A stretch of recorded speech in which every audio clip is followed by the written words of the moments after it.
Imagine riding alone across the Kansas frontier in the early 1870s. There are no highways, no streetlights, no mobile phones, no police station waiting around the next corner. For long stretches, there may be nothing but grassland, trees, dirt roads, and the distant sound of your horse's hooves. You have been traveling for hours. Perhaps you are heading toward a new town. Perhaps you are carrying the money you have saved for months. Perhaps you are simply looking for a place to eat and sleep before continuing your journey. Then, ahead of you, you see a small house. Smoke rises from the chimney. A family lives there. There is food, there is shelter, and there is a table waiting for travelers. It looks like exactly the kind of place a tired traveler would be grateful to find. But behind the ordinary appearance of that house was a secret that would eventually shock the entire region. Travelers who entered the house sometimes never came out. For years, people disappeared along the road. At first, each disappearance could be explained away. A man might have changed his route. Someone might have decided to move west. A traveler might have died somewhere far from home. But eventually, the disappearances became too numerous to ignore. And when neighbors finally investigated the isolated property of the Bender family, in the spring of 1873, they discovered something horrifying. Human remains were found on the property. The family had vanished. And suddenly, a quiet roadside home became associated with one of the darkest unsolved mysteries in the history of the American frontier. The family would become known as the Bloody Benders. The Kansas Historical Society records that the family consisted of John Bender, his wife Elvira, their son John Jr. and their daughter Kate. They operated a small inn and grocery along a major travel route in Labette County between roughly 1871 and 1873. What happened there became legendary, but separating the truth from the stories that grew around it is not easy. More than 150 years later, historians can tell us quite a lot about the Bender case, but there are also questions that may never be answered. Who exactly were the Benders? How many people did they kill? Why did they do it? And most mysteriously of all, where did the Benders go? To understand the Bender story, we first have to understand the world in which it happened. Kansas in the early 1870s was still a young and rapidly changing state. The American Civil War had ended only a few years earlier. The country was trying to rebuild,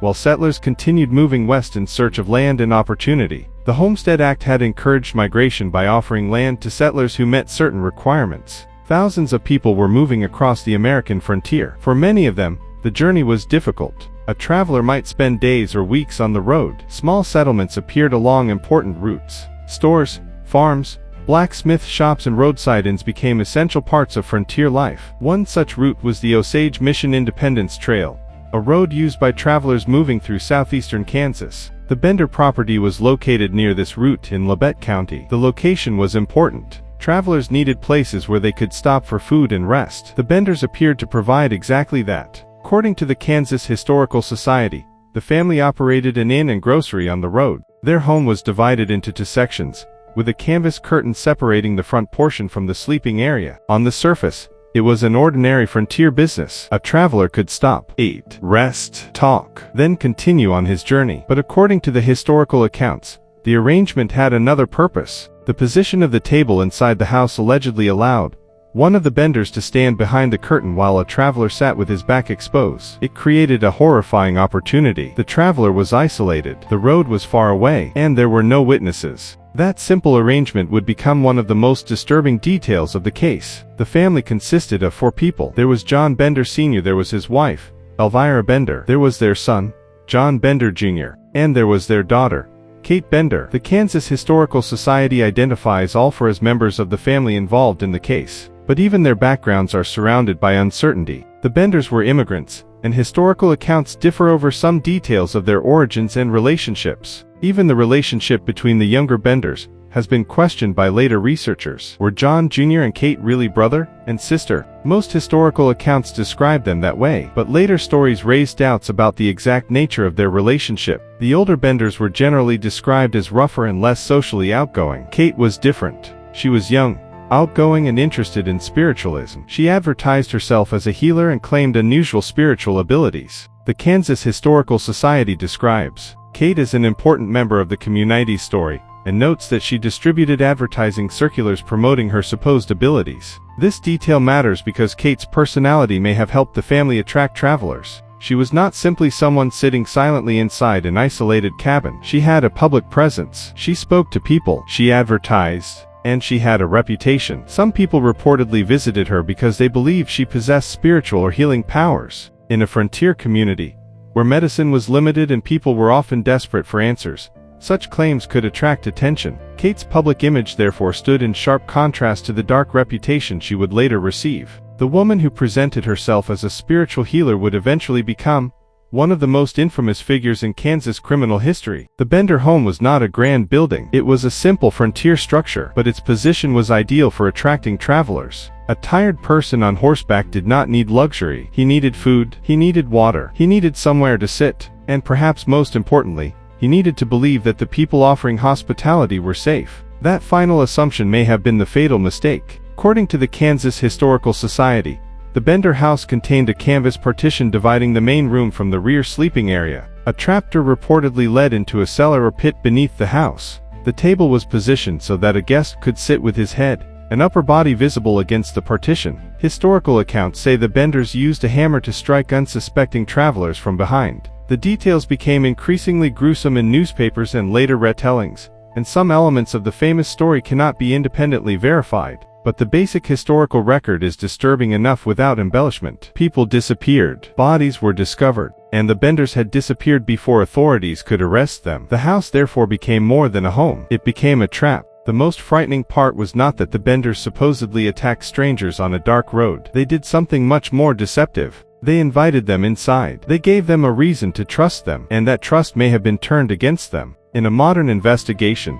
a series of missing people would immediately attract attention. In the 19th century frontier, things were different. People moved constantly. Names were sometimes recorded incorrectly. Families could be separated by hundreds or thousands of miles. A person could disappear without leaving much information behind. There was no nationwide missing person database. Communication was slow. Law enforcement was limited, and the frontier itself was enormous. This created the perfect environment for someone who wanted to disappear, or for someone who wanted to make another person disappear. According to the Kansas Historical Society, travelers had been disappearing from the region, and suspicion eventually began to focus on the Bender property. One disappearance became particularly important. A man named William York, a doctor, disappeared while traveling through the region. York's disappearance was alarming because he was connected to prominent people. His brother, Alexander York, was a Kansas state senator. When William did not return, concern grew. Other travelers had also disappeared. There were questions about the Benders, and gradually, those questions became impossible to ignore. The story was no longer about one missing man. It was about a pattern. Alexander York became involved in the search for his missing brother. The investigation was not initially a modern police operation. It was a frontier search involving local authorities and citizens. People began looking at the travelers who had disappeared. They began thinking about the roads, the houses, the farms, the places where someone might have stopped. And eventually, attention turned toward the Bender property. This was the moment when suspicion began to become something much more serious. According to historical accounts preserved by Kansas institutions, the Benders' sudden disappearance itself became suspicious. The family had not simply closed their business and announced a move. They were gone. Their property was abandoned. Their animals were left behind. The house was empty. That alone would have been strange. But investigators had another reason to look closer. The Bender family had been living in an isolated location, where travelers frequently stopped, and travelers had been disappearing. The search party began examining the property. At first,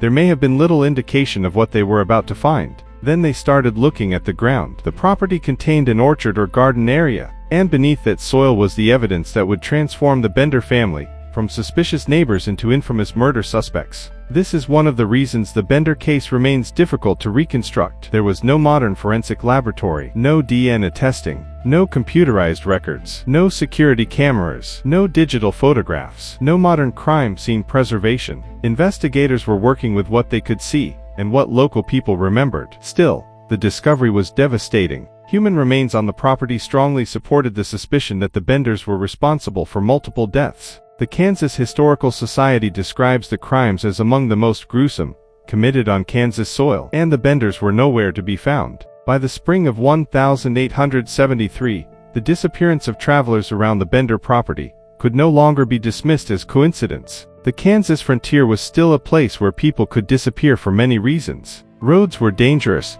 distances were enormous, and communication was slow. A man could leave one town and not be heard from again for months. But there was one disappearance that attracted particular attention. William York, a physician traveling through the region, had vanished. His disappearance became even more serious because his brother, Alexander York, was a Kansas state senator. Alexander began searching for him, and as the investigation developed, attention increasingly turned toward the Bender family. The Benders had operated a small inn and grocery along a well-traveled route in Labette County. Their location gave them regular contact with strangers passing through the area. Travelers came looking for food and shelter. Some of them were never seen again. According to historical accounts, the arrangement of the house may have helped the family attack unsuspecting travelers. But the Benders were already gone. There would be no immediate arrest, no interrogation, no confession. The people who might have explained everything had disappeared before authorities reached them. And suddenly, the search changed from an investigation into a manhunt. The question was no longer simply,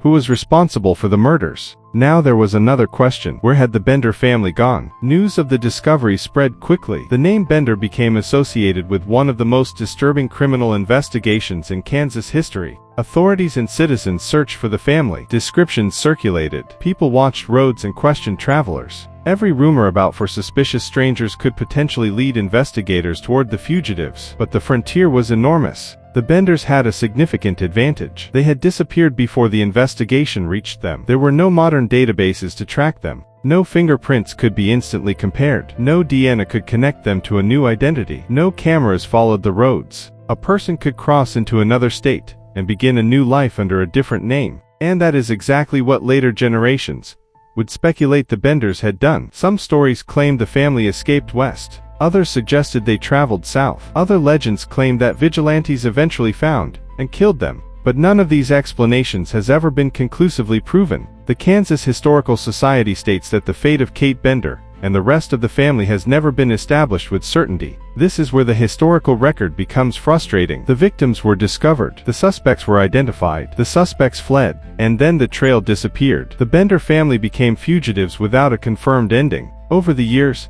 numerous stories emerged claiming that one member or another had been recognized somewhere in America. But recognition is not proof. A stranger resembling a wanted person could easily have been mistaken for them. And with every passing decade, it became harder to determine which stories came from genuine witnesses, and which were simply rumors. This is also where the Bender story began to transform into legend. Newspapers sensationalized the murders. Later writers repeated old accounts. Details were added and repeated until some of them became almost impossible to separate from the original evidence. The family became known as the Bloody Benders. They were eventually described as one of America's earliest serial killer families. But even that description should be treated carefully. The modern term, serial killer, did not exist in the same form in the 1870s, and the exact number of victims cannot be established with absolute certainty. What we do know is disturbing enough. A family operated an inn. Travelers disappeared. Human remains were found on their property. The family fled, and they were never definitively captured.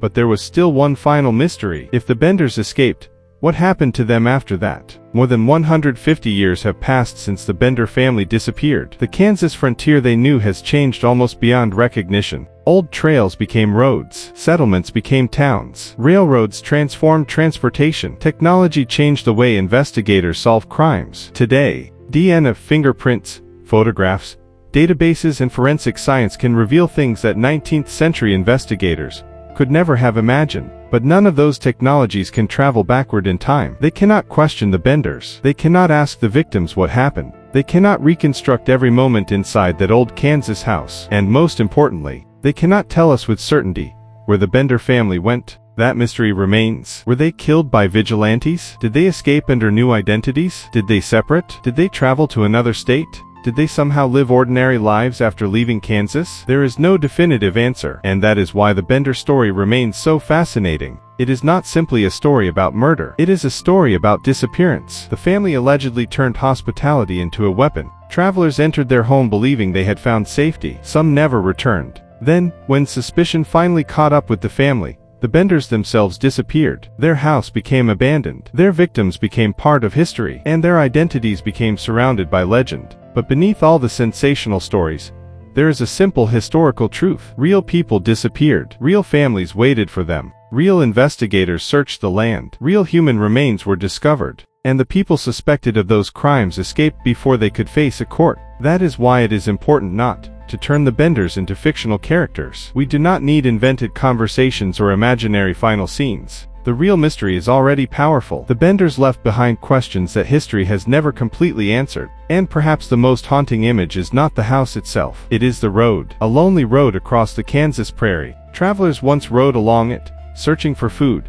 shelter, and a safe place to spend the night. Some may have passed the Bender property without ever knowing what happened there. Today, the original world of those travelers is gone. The people are gone. The house is gone. But this story remains. The Bender family disappeared into the vast American frontier, and they took the final chapter of their story with them. More than a century and a half later, historians can reconstruct pieces of the truth. The final question still has no certain answer. Where did the bloody Benders go? And perhaps that is the reason their story refuses to disappear.